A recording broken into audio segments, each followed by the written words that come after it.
रोही डहन कौ करे ना नौकरी मार काट में नाम चलौ करे ना नौकरी भैया आई रहलौ जल्दी जल्दी जल्दी से अब भाग भोसरी भैया आई रहलौ जल्दी जल्दी भैया हौ रंगदार दे दौड़ाई फल से ठोकरे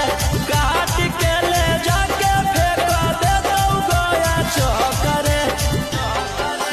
रौशन रोही डहन कौ करे ना नौकरी मार काट में नाम चलौ करे